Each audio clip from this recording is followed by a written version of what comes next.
जय श्रीराम। जय सीताराम। कौन पचारे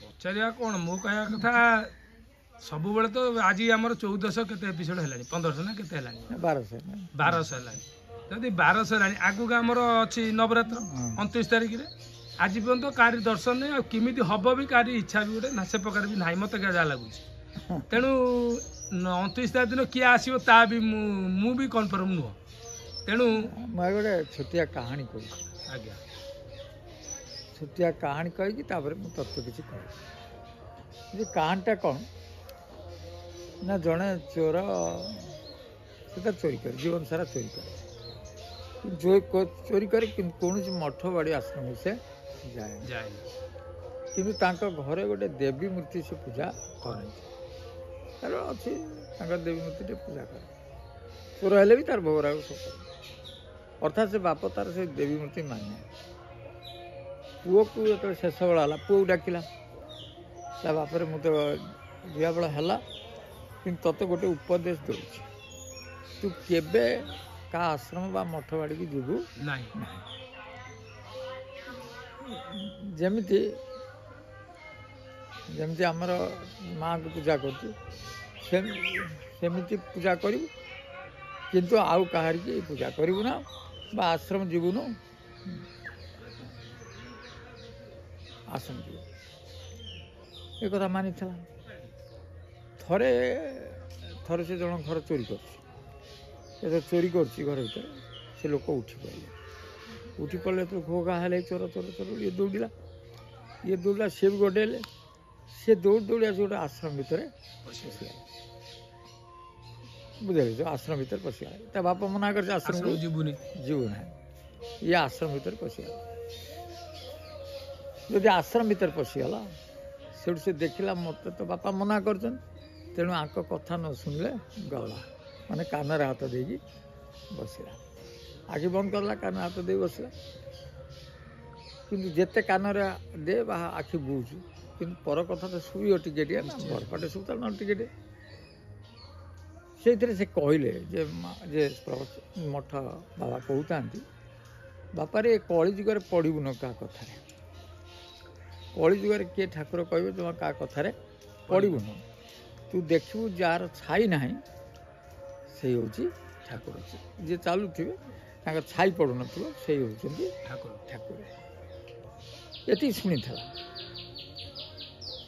ता जीवन ये शुणी तापर तार पलैला पड़ला लोक धराधरी कर फेण से धरले चोर बोली नहीं गले राजांगति राजांगति थिला जे जदि चोर तार चोरी कर न मान से पर्यंत दंड दिज्व ना तो कौन से अर्थ मंत्री अच्छा चोर क्लीयर हेले जा दंड दि आपको जिते बाड़ा बाटी कले से मना कला मुझे चोरी करनी जिते व्यवस्था कला से सीधा मना कला मुझे चोरी करनी मारी दियो तेणु मंत्री मैंने फेरी आसे महाराज से केवे मानुनी किंतु गोटे बाट कले से धरा पड़ गया कहले आम घर बुझीचु से देवी पूजा करे तेणु आम देवी आने कौटू आम गोटे डुप्लिकेट देवी करवा माने जन को ठक हिसाब से पिंधे पांधे देवी गोटे झीटा को देवी भाया कर मुकट फोट नहीं राति जो घर से रोचे जेल भर छाड़ा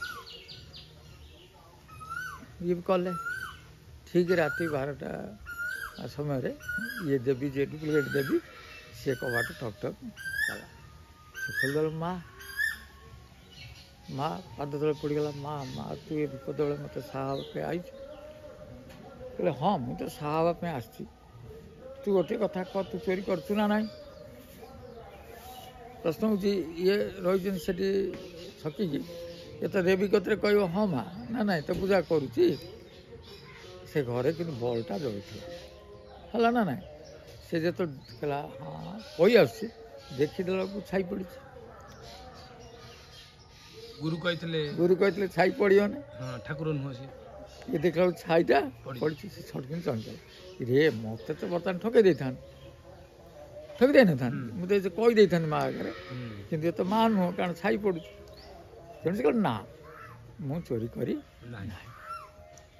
माँ तत्ते कौन कह चोरी करी ना कांदिला ये ଯେତକ ମନ୍ତ୍ରୀ ଯାଇଥିଲେ ସବୁ କ'ଣ ଜାଣିଲେ ଜାଣିଲେ ଫାଇନାଲ ଏ ଚୋର ନୁହଁ ନା ମା ଆଗରେ କହୁଛି ମାନେ ଆଉ ଚୋରି କରିଲେ ସବୁ ତାକୁ ଛାଡ଼ିଦେଲେ ମାନେ ଯେମିତି ତାର ଯେମିତି ତାକୁ ଛାଡ଼ିଦେଲେ କାନ୍ଦିଲା ବସିକି କହିଲା ମୋ ବାପା ଯେଉଁ ମନା କରି ଯାଇଥିଲେ ଯିବ ନାହିଁ କିନ୍ତୁ ମୁଁ ଆଶ୍ରମ ଗଲା ପରେ ଗୋଟିଏ କଥା ମୋ ଜୀବନ ବଦଳିଗଲା ବୁଝିଲେ ଯଦି ଗୋଟିଏ ପଦ ଗୁରୁଙ୍କର ଏତେ ମୋତେ ବଦଳେଇ ଦେଉଛି ତାହେଲେ ଗୁରୁଙ୍କ କତିରେ ଯଦି ମୁଁ ରହେ ତାହେଲେ ମୁଁ କେତେ ବଦଳିକି ଭଲ ମଣିଷ ହେଇଛି ମୁଁ କେତେ ରକ୍ଷା ପାଇଛି ସେଇଦିନ ସତ୍ୟ କଲା ମୁଁ ଚୋରି କରିବି ନାହିଁ କିନ୍ତୁ ଗୁରୁ ଆଶ୍ରମରେ ସତ୍ସଙ୍ଗ ଶୁଣିବି ତେଣୁ ଗୁରୁ ଛୋଟିଆ ଲୋକ ନୁହନ୍ତି ଯେ ତୁମ ଭୁଲ କଥା କହିକି ଯେଉଁ ଗୋଟିଏ ଗୋଟେ ପଦ କହିଥିବେ ତୁମ ଜୀବନର ଚଲାପଥରେ ସାହାଯ୍ୟ କରିନେବ ଏଇଠି ଗୋଟେ ପ୍ରଶ୍ନ ମୁଁ କରୁଛି ଏଇ ଯେ ନବରାତ୍ରି ଆଉଛି ଆଜ୍ଞା ଭଲ କଥା ଶୁଣିବାରେ ଭଲ ମଣିଷ ଦରକାର ତେଣୁ ଯେତେ ଭଲ ମଣିଷ ନୁହଁ ଆଉ ସେ କ'ଣଟା କରାଯିବ ସେ ତ ଆଉ ଯଦି ଭଲ ମଣିଷ ଥିବେ ଆମରି ଭକ୍ତ ସେ ଆସିବେ ନିଶ୍ଚିନ୍ତ ଆସିବେ କ'ଣ କହ ମୁଁ କହିବା କଥା ଏଇ ଯେଉଁ କଥାଟି କହିଲେ ଜଣେ ସଂସାରୀ ଲୋକ ସେ ଚୋରି କରୁଥିଲା ସେ ସିନା ମାନିଲା ନାହିଁ କି ମୁଁ ଚୋରି କରି ନାହିଁ କିନ୍ତୁ ବଞ୍ଚିବା ପାଇଁ ସେ ଯାହା ସେ ଦେଲା କିନ୍ତୁ ଯେତେବେଳେ ସେ ଗୁରୁଙ୍କର ଗୋଟେ କଥାରେ ସେ ପରିବର୍ତ୍ତନ ହେଲା ପୁଣି ସେ ଆଶ୍ରମକୁ କହିଲା ମୁଁ ଯିବି ଆଉ ସତ୍ସଙ୍ଗ ଶୁଣିବି ଆଚ୍ଛା ମୋତେ ଏଇଠି ଗୋଟେ ଉତ୍ତର ଦିଅନ୍ତୁ ଯଦି ସଂସାର ମୁଁ ନ କରିବି ତାହେଲେ ମୁଁ ଚୋରି କରିବି କାହିଁକି ମୁଁ ଚୋରି କରୁଛି କାହା ପାଇଁ ସଂସାରଟା ସମସ୍ତେ ସଂସାର କରିବେନି ଆଉ ସଂସାର ମୁଁ ସେଇ କଥା କହୁଛି ଯଦି ମୁଁ ଆଶ୍ରମ ରହିବି ତାହେଲେ ମୁଁ ଆଉ ଭୁଲ କାମ କରିବି ସଂସାର କରି ଉଚିତ ମାର୍ଗରେ ନିଜେ ଚଳିକି ଅନ୍ୟମାନଙ୍କୁ ସଂସ୍କାର ଦେଇକି ତ ଜୀବନଟା ଚାଲିଗଲେ ଧନ୍ୟ ନା ନାହିଁ ଧନ୍ୟ ବାବା ସେଟା କ'ଣ ସହଜ କି ସହଜ ବହୁ କଷ୍ଟ ଭଲ କରି ହବ ଯୋଉଟା ବହୁ କଷ୍ଟ ସେଟା ସହଜ ନାଇଁ ମାନେ ମୁଁ ଗୋଟେ ବୁଝିଛି ଜଣେ ଗୁରୁ କରିଲା ତୁ 20 ବର୍ଷ ହେଲାଣି ତୋ କତିରେ ଆଉ କିଛି ଶିକ୍ଷା ନାହିଁ ଶିକ୍ଷା ଅଛି ସେଇ ଶିକ୍ଷାରେ ତ ଅନୁପ୍ରାଣିତ ନିଜେ ହେଉଛୁ ତ ପରିବାର କରୁଥିବୁ ନା ବହୁତ ପରିମାଣ ନହେଲେ କିଛି ତ ପରିବର୍ତ୍ତନ ହେଉଛି ହଁ ସେତିକି ହଉ କିଛି ତ ପରିବର୍ତ୍ତନ ଆଜି ଗୋଟେ ଭଲ କଥା କହୁଛି ଯେ ଏଇ କାହାଣୀରୁ ଦେଖ ଯେ ଠାକୁରଙ୍କର ଛାଇ ପଡ଼େ ନାହିଁ ସେ ଗୁରୁ କହିଥିଲେ ବର୍ତ୍ତମାନ ଠାକୁର ହେବା ପାଇଁ କେତେ ପାଗଳ ହେଉଛନ୍ତି ନିଶ୍ଚିନ୍ତ ଆଚ୍ଛା ଯେଉଁ ଲୋକ ପାଗଳ ହେଉଛନ୍ତି ତାକୁ ଦେଖୁନା ତାଙ୍କର ଛାଇ ପଡ଼ୁଛି କି ନାହିଁ ଛାଇ ତ ସମସ୍ତଙ୍କର ପଡ଼ିବ ଯାହାର ଛାଇ ପଡ଼ୁଛି ସେ ଠାକୁର କେମିତି ହେଲା ଇଏ ହେଲା ଗୋଟିଏ କଥା ଧର ଛୋଟିଆ କଥାରେ ମାନ ତାର ଛାଇ ପଡ଼ୁଛି କି ନାହିଁ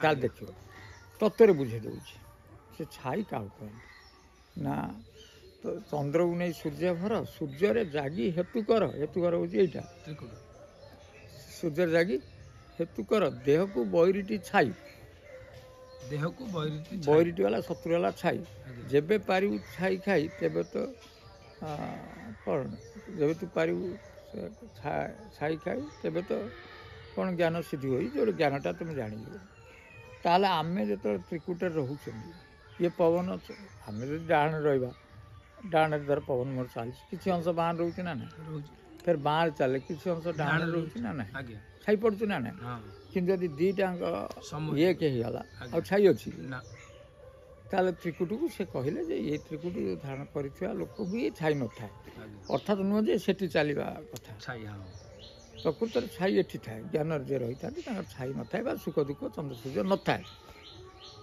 ଏ କଥା ବର୍ତ୍ତମାନ ଚାଲିଛି ଯେ ବହିପତ୍ର କେଉଁଠି ପଢ଼ିକି ଯେ ଅନନ୍ତଙ୍କ ରାଜୁତି ଆସିଗଲା ମାନେ ଅନନ୍ତଙ୍କ ରାଜୁତି ହେବ ତାପରେ କଳ୍କି ରାଜୁତି ହେବ ଆଗେ ସାଧାରଣ କିଏ କହୁଛି ମଣିଷଟା କହୁଛି ତା କତିରେ ବି ଏତେ ଶିକ୍ଷାଗତ ଯୋଗ୍ୟତା ନାହିଁ ପର ବହି ପଢ଼ୁଛି କହୁଛି ନା ଯେତେବେଳେ ଅନନ୍ତ ଯୁଗ ଅନନ୍ତ ଶାସନ ଚାଲେ କେତେବେଳେ ନା ଗୁରୁ ଯେତେବେଳେ ଦଶମ ଦ୍ୱାର ଖୋଲି ଦିଅନ୍ତି ଦଶମ ଦ୍ୱାର ଖୋଲିଦେଲେ ନା ଖୋଲିଦେଲା ପରେ ଇଏ ସପ୍ତପିଣୀ ସାପ ଆସିଲେ ଯେଉଁ ଏଇ ସପ୍ତାହଙ୍କୁ ଆୟତ୍ତ କରିବାର ଯେଉଁ ଧାରାଟା ଇଏ ସପ୍ତପିଣୀ ସାପ ନୁହେଁ ଇଏ ଗୋଟେ ନୁହଁ ଇଏ ଦୁଇ ସାତ ନୁହଁ ନୁହେଁ ତାହେଲେ ସପ୍ତପିଣୀ ସାପ ଉପରେ ତ୍ରିକୁଟରେ ଭଗବାନ ନାହାନ୍ତି ନା କିଏ ନା ଅନନ୍ତ ତାପରେ କିଏ ଅଛନ୍ତି ଅନନ୍ତ ବୋଲେ ଈଶ୍ୱରଙ୍କ ଶାସନଟା ସଂସାରରେ ଚାଲିନି ଚାଲିଛି ବର୍ତ୍ତମାନ ଈଶ୍ୱର ଯେ ଅନନ୍ତ ନା ନାହିଁ ସେ କ'ଣ ନିଜେ ମାନେ ବ୍ରହ୍ମ କି ବ୍ରହ୍ମରୁ ଜାତ ହେଇକି ସେ ଅନନ୍ତ ରୂପରେ ବା ଈଶ୍ୱର ରୂପରେ ଈଶ୍ୱରଙ୍କୁ ଅନନ୍ତ କୁହାଯାଏ ଏଇ ସପ୍ତଫେଣୀ ଉପରେ ସେ ରହିଛନ୍ତି ତ୍ରିକୁଟରେ ସିଏ ତାର ଏଇ ଯେଉଁ ଶାସନଟା ଚାଲୁଛି ବା ଯାହା ଚାଲୁଛି ଆମ ଭିତରେ ତାହା ହେଉଛି ଅନନ୍ତ ଶାସନ ନା ନାହିଁ ହେଲା ବୁଝ ଦ୍ୱିତୀୟ ହେଉଛି ତମେ ଯେତେବେଳେ ଅଣାକ୍ଷରକୁ ପଳାଉଛ ଏକାକ୍ଷରରେ ସେ ହେଲା ଅନନ୍ତ ଶାସନଟା ଅଣାକ୍ଷରକୁ ଗଲେ ଅଣାକ୍ଷର ସେ 5 ଫେଣୀ ଉପରେ ଫେର ଠାକୁର ରହିଲେ। ରହିଲେ ତେଣୁ ପାଞ୍ଚ ଫେଣି ହେଉଛି ସିଏ ବି ଗୋଟେ ଅନନ୍ତ ଅନନ୍ତ ବୋଇଲେ ସର୍ପ। ଆଜ୍ଞା ତାହେଲେ ସପ୍ତଫେଣି ସର୍ପର ଖେଳ ହେଉଛି ହଉଛି ଆଉ ପଞ୍ଚଫେଣି ସର୍ପର ଖେଳକୁ ଖେଳ ହେଉଛି। ପୁଣି ଯଦି ଆମେ ଉର୍ଦ୍ଧ୍ୱକୁ ପଳେଇବା ତାହେଲେ ସହସ୍ର ଦଳ ସହସ୍ର ଫଣା କରିବି ଠାକୁର। ଠାକୁର ହଁ ତେଣୁ ଇଏ ହେଉଛି ଅନନ୍ତଙ୍କ ଲୀଳା। ଆଜ୍ଞା ଏଇଟା ସବୁ ହେଉଛି ମଣିଷ ଶରୀରରେ ଏଇଟା ଅନନ୍ତଙ୍କ ଲୀଳା ଚାଲିଛି ହେବ। କେବେ ନା ମୀନ ଶନି ଆସିଗଲେ ହେଲା ନା ନା? ଆଜ୍ଞା ମୀନ ଶନି ଯୋଗ ଆସିଗଲେ ଇଏ ଖେଳଟା ହେବ। ତାହେଲେ ମୀନ ଶନି କ'ଣ? ମୀନ ହେଲା ଇଏ 7କୁ ଜାଣିବା ଆଜ୍ଞା ଆଉ 12 ଅକ୍ଷରକୁ ଜାଣିବା। 12 ଅକ୍ଷର ବୋଲି ଇଏ 7 ଅକ୍ଷର ଏ 5 ଅକ୍ଷର 12 ଅକ୍ଷରକୁ ଇଏ 5 ଅକ୍ଷର ପଞ୍ଚଫଣା ସାପ ଇଏ ହେଲେ ସପ୍ତଫେଣି ସାପ। ଏଇ ଯେଉଁ ଅକ୍ଷରକୁ ଖେଳେଇବା ବା ଏଇ ଅକ୍ଷରକୁ ଜାଣିଯିବା ଇଏ ହେଉଛି ଅନନ୍ତ ଲୀଳା ଆଜ୍ଞା ନା ନାଇଁ? ଆଜ୍ଞା। ଏଇଟା ଅନନ୍ତଙ୍କ ଲୀଳା ଲାଗିବ। ବା ଏଇଟା ସେ ଲେଖିଲେ ଦଶମ ରଥର ଉପରେ ଯେଉଁମାନଙ୍କୁ ଗୁରୁ ସବୁ ଆସି ବତେଇଛନ୍ତି ସେମାନେ ଅନନ୍ତଙ୍କ ଲୀଳା କେବେ ହେବ ନା ମୀନ ଶନି ପରେ। ମୀନ ଶନି ମାନେ 12 ଅକ୍ଷର ଜାଣିଯିବ ଇଏ 7କୁ ଅତିକ୍ରମ କଲେ ତାପରେ ସେ ଯାଇକି ଅନନ୍ତ ଲୀଳାଟା ଦେଖିବ। ଆଜ୍ଞା ଏଠି କ'ଣ କହିଛନ୍ତି ଯେ ଗୋଟେ ପଦାରେ କେଉଁଠି ହେବ? ଭିତରେ ସବୁ ପଟରେ ସବୁ ଆଜ୍ଞା ଅଛି ଅନନ୍ତଙ୍କ ଲୀଳା। ଏଠି ମଣିଷ କହୁଛି ନାଇଁ ମୁଁ ହେଉଛି ଅନନ୍ତ। ଏଟା ତ ସବୁଠାରୁ ଭୁଲ ଗୋଟେ ଯେଉଁ ଶବ୍ଦ କହି ହେବ ନାହିଁ ତାକୁ ବି କହିଦେଉଛନ୍ତି। ହଁ ଯଦି କାଳିମୁଖୀ କହେ ମୁଁ ହେଉଛି ଭଗବାନ କି ମଣିଷ ତାହେଲେ ମଣିଷ ବି କହିପାରିବ ମୁଁ ଭଗବାନ ହେଲା କି? ଆଜ୍ଞା କାଳିମୁଖୀର ଆୟୁଷ 15 ଦିନ ଆମ ମନ ନେଲେ 60-70 ବର୍ଷ। ତ ମଣିଷ ତ ଭଗବାନ ହେଇପାରିବ କାହିଁକିନା ଆମେ ଦେଖିଛୁ ଅତୀତରେ ନା ଭଗବାନ ବୋଲି କ'ଣଟା ହେବ? ତା ଚରିତ୍ରକୁ ନେଇକି ନା ନା ପୂଜା ମଣିଷ ଯେ ଦିବ୍ୟ ଜ୍ଞାନ ଦେଖିଛନ୍ତି। ଭଗବାନ ଦିବ୍ୟ ଜ୍ଞାନ ଆସିଲେ ତମେ ଭଗବାନ, ତାଙ୍କୁ ଯେମିତି ବାପା ଶବ୍ଦଟି ତିଆରି ହେଇଛି ନା ନା ଆଜ୍ଞା ତେଣୁ ଗୁରୁ କାରଣ ତାଙ୍କ ପାଖରେ ଦିବ୍ୟ ଜ୍ଞାନ ଅଛି ବୋଲି ସେ ଗୁରୁ ହେଇଛି। ତାଙ୍କୁ ବି ବାପା ବୋଲି କହି ହେଉଛି। ଦିବ୍ୟ ଜ୍ଞାନକୁ କିଏ ମାନିବନି? ସମସ୍ତେ ମାନେ ବାପା ମାଆଙ୍କୁ କିଏ ମାନିବନି? ସମସ୍ତେ ମାନେ ଗୁରୁ ତ ମାନୁଛନ୍ତି। ମାନେ। ଦିବ୍ୟ ଜ୍ଞାନ ଥିଲେ ଆଜ୍ଞା ଯଦି ଗୁରୁ କହିବେ ମୁଁ ଅନନ୍ତ ତାକୁ ଦିବ୍ୟ ଜ୍ଞାନ ଅଛି ଭୁଲ କଲେ ଭୁଲ କଥା ଦିଅ କଥା। ଆଜ୍ଞା ଏଇ ତ୍ରିଗୁଣ ପବନକୁ 3 ନଦୀ କୁହାହେଇଛି ଗଙ୍ଗା ଯମୁନା ସରସ୍ୱତୀ। ଗଙ୍ଗା ଭକ୍ତି କର୍ମଯୋଗ ସେ ଜ୍ଞାନ ଯୋଗ। ଆଜ୍ଞା ତେଣୁ ଏଇ 3 ଯେତେବେଳେ ମିଶି ଯାଉଛି ବା ଏଇ 3 ଆଜ୍ଞା କର୍ମଯୋଗ ଭକ୍ତି ଯୋଗ ଜ୍ଞାନ ଯୋଗ ମିଶିଗଲେ ତାପରେ ଯେଉଁଟା ରହୁଛି ତାହା ହିଁ ହେଉଛି ବାରୁଣୀ ସ୍ନାନ ବା ତୁମର ମାଘ ମେଳା ବା ଯାହା କରୁଛ ଯେଉଁ ମାଘ ସ୍ନାନ ହଉଛି ହଁ ଏଟା ଶରୀରରେ ରହୁଛି ଜଣେ ବାହାରେ ବି ହଉଛି ହେଉଛି। ତେଣୁ ଶରୀରରେ ବୁଝୁଛନ୍ତି ଜଣେ ବାହାରେ ବୁଝୁଛନ୍ତି 999 ହେଲା କି? 999 ବୁଝୁଛନ୍ତି ବାହ୍ୟଟା ଆଜ୍ଞା ଆଉ ଏଟା ହେଉଛି ଶରୀରରେ ଜଣେ ବୁଝୁଛି। ଜଣେ ଯାଉ 999କୁ ପଠା ଆଜ୍ଞା ସେ ଯେଉଁ ବାରୁଣୀ ସ୍ନାନ କରୁ ହୁଁ ବାରୁଣୀ ମାନେ 12 ଅକ୍ଷରକୁ ଜାଣିକି ଯେ ତତ୍ତ୍ୱଟାକୁ ବୁଝୁଛନ୍ତି ବାରୁଣୀ ସ୍ନାନ କୁହାଯାଏ। କେଉଁ ନଦୀ ଫଦୀ ନୁହଁ ଏମିତି ଏଇ ନଦୀର ଯେଉଁ ବାରୁଣୀ ପଡ଼େ ତାଙ୍କୁ 999 ପଠା ସିଏ ଗାଧେଇକି ଆସନ୍ତୁ ଆଉ ଜଣେ ଏଇ ତତ୍ତ୍ୱଟା ଜାଣିଯାଉ ଏଇ ତତ୍ତ୍ୱ ପୂର୍ଣ୍ଣ ତତ୍ତ୍ୱଟା ଜାଣିଯାଉ। ପରିବର୍ତ୍ତନ କାହାର ହେବ? ଏ ଜଣଙ୍କର କାରଣ ଏଠି ଇଏ ସତଗୁଣକୁ ଜାଣିଲା ସତଗୁଣ ଜାଣିଛି ସତଗୁଣରେ ସ୍ଥିତ ହେଲା ତାର ଫଳସ୍ୱରୂପ ଯେଉଁ ଧର୍ମାର୍ଥ କାମ ମୁଖ୍ୟ ଆସିଲା ସିଏ ତାର ଅନୁଭବ କଲା ସ୍ୱର ଭିତରେ ମୁଁ ପରିବର୍ତ୍ତିତ ହେଲି ଅର୍ଥାତ୍ ମୁଁ ଏଇ ଜିନିଷ ଖାଇବାର ଲାଳସା ମୋ ପାଖରୁ ପଳେଇଗଲା। କିନ୍ତୁ ସେଠି ଯେଉଁ ଗାଧେଇକି ଆସିଲ ଯେଉଁ ଯେତିକି ସମୟ ରହିଲ ତମ ଭିତରୁ ଲାଳସା କମିଛି କାହିଁକିନା ସାଧୁ ସନ୍ତଙ୍କ ଜାଗା। କିନ୍ତୁ ତମ ଘରକୁ ପଳେଇ ଆସିଲେ କ'ଣ ଯୋଉ କଥା ସେ କଥା ଯୋଉ ଅସନାକୁ ସେଇ ଅସନା ଆଉ କଥା ହେଉଛି ସେଇଆ। ଆମେ 12 କାହିଁ କହୁଛନ୍ତି 12-7 ନା ତମେ ଗୁରୁବାରଟା ଆଇଁଷ ଖାଅନା କାହିଁକିନା ସେ ଲୋକ ସବୁବେଳେ ଆଇଁଷ ଖାଉଛି ଗୁରୁବାରଟା ଛାଡ଼ିବ ହଁ ସବୁବେଳେ ଲୋକ ସାଧାରଣ ସବୁ ମିଛ କହନ୍ତି କିନ୍ତୁ ମନ୍ଦିର ଟିକେ ଗଲେ ସେ ତାକୁ ସେତିକି ସମୟ ସେ ମିଛ କହେ। କିନ୍ତୁ ତମର ପ୍ରକୃତି ସବଣିଆ ହେଇଯିବ ଯେ ସବୁ ବି ଗୁରୁବାର ସବୁ ବି ମନ୍ଦିର। ଠିକ୍ ତେଣୁ ମନ୍ଦିରକୁ ଯିବି କେବଳ ସତ କହିବି ଆଉ ସେଠୁ ଆସିଲେ ମିଛ କହିବି ଏ ଜୀବନକୁ ପରିବର୍ତ୍ତନ କରିବ ନାହିଁ। ତମେ ସମ୍ପୂର୍ଣ୍ଣ ତମେ ସମ୍ପୂର୍ଣ୍ଣ ପରିବର୍ତ୍ତନ ହେଇଯିବା ଦରକାର। ଯଦି ପରିବର୍ତ୍ତନ ହେଇଯିବ ତମର ବାର କେଉଁଠୁ ହେଲା ଜାତି କେଉଁଠୁ ହେଲା ବର୍ଣ୍ଣ କେଉଁଠୁ ହେଲା ଲାଳସା କେଉଁଠୁ ଆସିଲା ଏ କେଉଁଠି ତ କିଛି ରହିବ ନା। ତେଣୁ ତାକୁ କରିବା ଦରକାର। ଏଇ ଭୁଲ ମାର୍ଗରେ ଚଲାଉଥିବା ଲୋକ ଯଦି ସହଜ କଥା ତମେ ବୁଝିପାରୁଛ ତାହେଲେ ତାଙ୍କ ଛାଇ ଦେଖ। ବାହ୍ୟ ଯଦି ଆମେ ଦେଖିବା ବାହ୍ୟ ତ ତମେ ବୁଝୁଛ ଅନନ୍ତ ଶାସନ କରିବ ଯାହା କରିବ ବା ଯେଉଁ କଥା ସେଇ ବାହ୍ୟରେ ଦେଖ ତାଙ୍କ ଛାଇ ପଡ଼ୁଛି ନା। ଏଇ ଯୋଉ ବାରୁଣୀ ଆସୁଛି ଏବେ ଯେଉଁ ବାରୁଣୀ ସ୍ନାନ କ'ଣ କଥା ହେଉଛି ଏଇଟା ଅନ୍ୟମାନଙ୍କ ହେଇଛି ସେଇ ତାଙ୍କର ଖୁସି ହେବେ ଆନନ୍ଦ କରିବେ ବୁଡ଼ ପକାଇବେ। କଥାଟା କ'ଣ ତମେ ଯେତେବେଳେ ବୁଡ଼ ପକାଉଛ ଗଙ୍ଗାରେ ଗଙ୍ଗାକୁ କୁହାହେଉଛି ନା ମା ତୁ ଏତେ ପାପ ନେଉଛୁ କେମିତି କେତେ କହିଛନ୍ତି ପୁଣ୍ୟ ବି ଭଲ ଆସୁଛନ୍ତି ଗାଧଉଛନ୍ତି ନାହିଁ। ତମେ ଦେଖିବ ଯେ ଦିବ୍ୟ ଦୃଷ୍ଟିରେ ପାପି ଯେତେବେଳେ ବୁଡ଼ି ପଡ଼େ ପାପ ତା ଦେହରୁ ବାହାରିକି ତା ଉପରେ ବୁଲେ, ପାପଟା କୁଆଡ଼େ ଯିବ? ବର୍ତ୍ତମାନ ଗଙ୍ଗାରେ ଗାଧଉଛି ନା, ପାପଟା ତା ମୁଣ୍ଡରେ ଘୁରୁଛି, ଫେର ଯେତେବେଳେ ଚିପି ଚାଡ଼ି ପିନ୍ଧେ ପାପ ଫେର ପଶିଯାଏ, ରହିଥିବ ତାର ପଶିଲା ଖୋଳରେ ଆଉ ପଶିଲା ନା। ଧର ସେଇଟାକୁ ଛାଡ଼, ଗଙ୍ଗାରେ ତମେ ସ୍ନାନ କରିକି ପାପ ଧୋଇ ଦେଇକି ଆସିଲ, ଗଙ୍ଗା ହଉ ବା ସମୁଦ୍ର ହଉ ଯୋଉଠି ତୁମ ମହୋଦଧିରେ ସ୍ନାନ କର, ପୁରା ପବିତ୍ର ନା ନାଇଁ? ମୁଁ ଛଡ଼ା ଦେଇକି ଆଇଲି, କିନ୍ତୁ ସେଇ ଜଳ ପୁଣି ବାଷ୍ପ ହେଇକି ତମ ଘର କତିରେ ବର୍ଷିଛି ନା ନାଇଁ? ଫେର ପାପକୁ ତମକୁ ଦେଇକି ଯାଉଛି ନା ନାଇଁ? କହିବାର କଥା ହେଉଛି ଯେ ଶରୀରକୁ ଏଭଳି ତିଆରି କର ଆଉ ସେ ପାପ ପଶିବ ନାହିଁ। ପାପ ସିନା ପଶିଲେ ବା ଏ ଯେଉଁ ଖରାପ ଚିନ୍ତା ପଶିଲେ ତମେ ଖରାପ ହେଉଛ ନା। ତେଣୁ ଚିନ୍ତା ଯେତେବେଳେ ଶୁଦ୍ଧ ହେଇଗଲା ଆଉ ତମେ ସେ ମହୋଦଧିରେ ଗାଧେଇବ କାହିଁକି, ଗଙ୍ଗାରେ ଗାଧେଇବ କାହିଁକି, ନା ଗଡ଼ିଆରେ ନ ଗାଧେଇବ କାହିଁକି, କୂଅରେ ନ ଗାଧେଇବ, ଏଥିରେ କିଛି ନାହିଁ। ଗଙ୍ଗୋତ୍ସଗମନାଶ୍ଚୈବ ଏ ଯେଉଁ ପଢ଼ୁଛ ସର୍ବତ୍ର ସମସ୍ତେ ତ ଯାଇ ସେଇ ଗୋଟେ ଜାଗାରେ ମିଶୁଛନ୍ତି। ନାଇଁ ନାଇଁ, ତମେ ପାଣିତେ ଆଣି ଗଙ୍ଗାସଗମନାଶ୍ଚୈବ ପକେଇଦେଲେ ବି ତମେ ହେଲା, ମନ ପବିତ୍ର ଥିଲେ ଗଡ଼ିଆ ଗଙ୍ଗା। ଆଜ୍ଞା, ଏ ଯେଉଁ ଆମର ଯେଉଁ ହେଉଛି ଦଶକର୍ମ ହେଉଛି ଏସବୁ କ'ଣ କରୁଛନ୍ତି ସବୁ ଇଏ କରି ସେଇ ପାଣିକି ତ ସେଇ ଯେଉଁ ପାଣି ନା କ'ଣ ଆଣିଲେ ଯାଇ ସେଠୁ କୋଉଠି ସେଇ କଥା ଏଇଠୁ ପାଣି ଆଣିକି ଏଇଠି ଥୋଇଦେଲେ ମନରେ ଅଛି ନିମପତ୍ର ଆମେ ଗଙ୍ଗାରେ ପକେଇଦେଲେ ଆମର ବାପା ସେଠି ଯଦି ସେ ପ୍ରକାର ହେଉଛି ପୁଣି ଏଠି କାହିଁ ପୁଣି ଯାଇକି ସେଠି କରୁଛନ୍ତି କାରଣ କ'ଣ? ଇଏ ହାଡ଼ ଗୁଡ଼ା ପକେଇ ପାଉଁଶଟା ଗଙ୍ଗାକୁ ଅପବିତ୍ର କରୁଛନ୍ତି ନା ପବିତ୍ର କରୁଛନ୍ତି? ଅପବିତ୍ର କରୁଛନ୍ତି।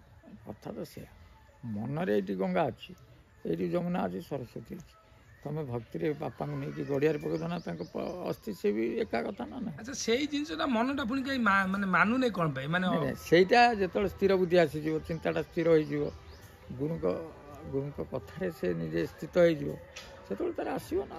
ବହୁ ସମୟରେ ଆମକୁ ଏଇ ଯେଉଁ ମାୟା ନା, ମୁଁ ଯାହା କହିବାର କଥା ଯେ ତମେ ଭ୍ରମରେ ପଡ଼ ନା, ଯାହା ଅଛି ତମ ଭିତରେ ଆଉ କୋଉଠି ନାହିଁ, ଆଉ ବ୍ରହ୍ମାଣ୍ଡରେ ଯାହା ଅଛି ନା କଳିଯୁଗ ସରିଛି ନା ସତ୍ୟ ଯୁଗ କେବେ କେହି ଦେଖିଛ, ସବୁ ଆମରି ଭିତରେ ଅଛି। ହେଲା, ଏଇ ଯେଉଁ ସଂସାରରେ ସବୁ ଜିନିଷ ଭଲ ଲାଗୁଛି, ତ ମନେକର ଏଇ ଗଛଟା ଭଲ ଲାଗୁଛି, ଏଇ ଧର କୋଉଠି ମେଳା ମଉଛୁକ ଭଲ ଲାଗୁଛି, ଗୀତ ଭଜନ ଭଲ ଲାଗୁଛି, ଏ ସଂସାରରେ ବାପା ମା ଭଲ ଲାଗୁଛନ୍ତି କି ସବୁ ଯାହା ଯେମିତି ଲାଗୁଛି, ତାରି ଭିତରେ ପୁଣି କାହିଁକି ମାନେ ଆମର ତ ଜଗତଟା ହେଉଛି ଠାକୁରମୟ ନା ନାହିଁ, ଠାକୁର ସବୁ ଦେଖୁଛନ୍ତି।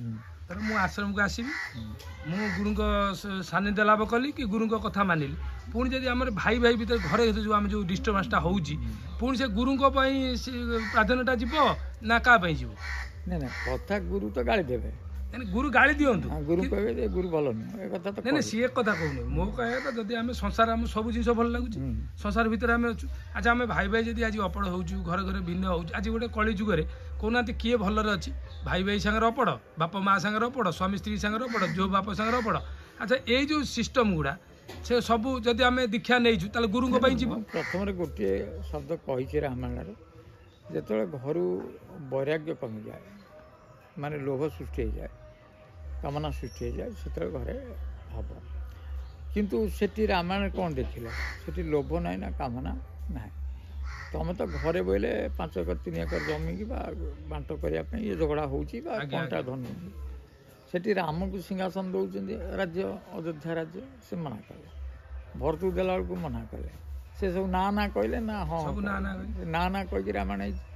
ତେଣୁ ସମୟ ଆଗେ ଚିନ୍ତା କରୁନା ମୁଁ ନା କହି ଶିଖିଲିଣି, କଥା ହେଉଛି ସେୟା, ମୁଁ ନା ତ କହୁନି ନା, ମୋ ଭିତରେ ଲୋଭ ବୈରାଗ୍ୟ ଅଛି, ତେଣୁ ମୁଁ ଆଉ ଦ୍ୱନ୍ଦ୍ୱ ତ ହେବ। ତେଣୁ ଲୋଭ ବୈରାଗ୍ୟ ଯେଉଁମାନେ ନେଇଛନ୍ତି ଅତି କମ୍ରେ ଜାଣୁନାହାନ୍ତି ତମର କିଛି ନୁହଁ, ସବୁ ଠାକୁରଙ୍କର। ତମେ ଭଲ ରୋଲ୍ କରିକି କର୍ତ୍ତବ୍ୟ କରି ଗଲେ ତମେ ବାକି ଯିବ, ନହେଲେ ନାହିଁ ତଳେ ପଡ଼ିବ। ଆଉ ଏତିକି ରଖ। ଜୟ ଶ୍ରୀରାମ। ଜୟ ଶ୍ରୀରାମ।